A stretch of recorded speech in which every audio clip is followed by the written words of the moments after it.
Telangana BJP అధ్యక్ష ఎన్నికకు తెరపడిందని చెప్పుకోవచ్చు. అధిష్టానం రామచంద్రరావు మాజీ ఎమ్మెల్సీ రామచంద్రరావు వైపుకు మొగ్గు చూపింది అనేది కూడా చాలా స్పష్టంగా చెప్పింది. 2 గంటలకు బీజేపీ రాష్ట్ర కార్యాలయంలోకి వచ్చి ఆయన నామినేషన్ కూడా దాఖలు చేసే అవకాశం కనిపిస్తుంది. సరేంటి సార్, ప్రధానంగా మీ పేరు వినిపిస్తుంది అధ్యక్షునికి సంబంధించిన అంశంలో ఏం చెప్తారు?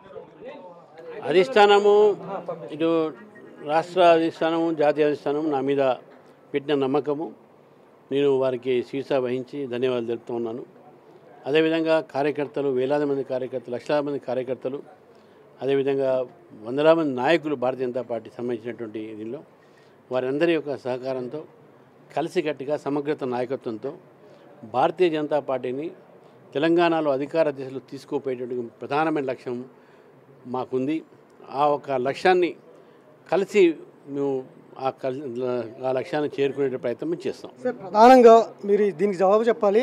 చాలా ఏడాది నుంచి కూడా బీసీ ముఖ చిత్రంతో వెళ్తున్న లాస్ట్ ఎన్నికలు కూడా బీసీతో వెళ్ళింది. ఇప్పుడు కూడా బీసీ నేతకే అధ్యక్షుడు వస్తాయని కూడా నడిచింది. గత ఏడాది నుంచి కూడా ఎవరి లెక్కలు వాళ్ళకే ఉన్నాయి. చాలామంది నేతలు ఈటల రాజేందర్ పేరు, లేదంటే ధర్మపురి అరవింద్ పేరు కూడా తెర మీదకి వచ్చినటువంటి నేపథ్యం. ఇట్లాంటి టైంలో మీకు ఏ ఈక్వేషన్స్ తోటి అధిష్టానం ఈ వైపుకి వచ్చింది అంటే ఏం చెప్తారు? ఎవరు నడిపి నాకైతే తెలియదు, కానీ భారతీయ జనతా పార్టీ బీసీ పక్షము, భారతీయ జనతా పార్టీ బీసీ పక్షపాతి, భారతీయ జనతా పార్టీ నాయకులు సగం మంది బీసీలు, మా ఒక ముఖ్యమంత్రులు చాలామంది బీసీలు, మా ఒక ప్రధానమంత్రి బీసీ, మేము కులగన్న బీసీ దేశవ్యాప్తంగా తీసుకున్నది మేము. కాబట్టి ఒక అధ్యక్షుడు వేరే కులం ఉన్నంత మాత్రాన బీసీలను ఏం పెద్ద మేము దూరం పెట్టాం. బీసీలు మా ఒక ఓటు బ్యాంకు, మా ఒక బలమే బీసీలు. ఈరోజు భారతీయ జనతా పార్టీ ప్రధానమైన బలమే బీసీలు, ఓబీసీలు. కాబట్టి ఒక వ్యక్తి అధ్యక్షుడు అయినంత మాత్రాన ఆ సామాజిక వర్గం మాతోనే ఉంటుంది, మేము వాళ్ళతో ఉంటాం. అది గుర్తు. పార్టీ ముఖ్యం, ఇక్కడ వ్యక్తి కాదు.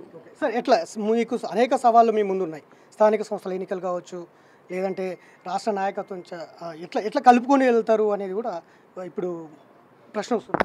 తప్పకుండా పార్టీలో అందరు మంచి నాయకులు ఉన్నారు, మంచి సహోదరులు ఉన్నారు. అందరూ సమగ్రత నాయకత్వంతో పార్టీ ముందుకు పోతుంది. ఎక్కడ కూడా వివాదం లేకుండానే పార్టీని, ఎందుకంటే అందరి లక్ష్యం ఒకటే, బీజేపీని అధికారం తీసుకొని రావాలి. తెలంగాణ ప్రజలు కూడా బీజేపీ అధికారం రావాలని కోరుతూ ఉన్నారు. కాబట్టి ఆ మేరకై మేము పనిచేస్తాము, కలిసి పనిచేస్తాము. ఎక్కడ కూడా ఎటువంటి ఒక మాకు ప్రాబ్లం ఉండదని చెప్పేసి, నాకు ఎవరు కూడా ఒక గ్రూప్ అటువంటి నాకు లేదు. అందరూని నేను వాళ్ళ నాయకత్వంలోనే పార్టీ ముందుకు తీసుకుపోతాం. సార్, నాయకత్వం సహకరిస్తుంది అనుకుంటున్నారు సార్? ఇప్పటికే కొత్త పాత అనేది వేరియేషన్ ఉంది పార్టీలో చూస్తున్నాం. సహకరిస్తుందా రామచంద్రరావు కంటే ఏం చెప్తారు? రామచంద్రరావు సహకరించేది కాదు, పార్టీ తల్లి లాంటిది.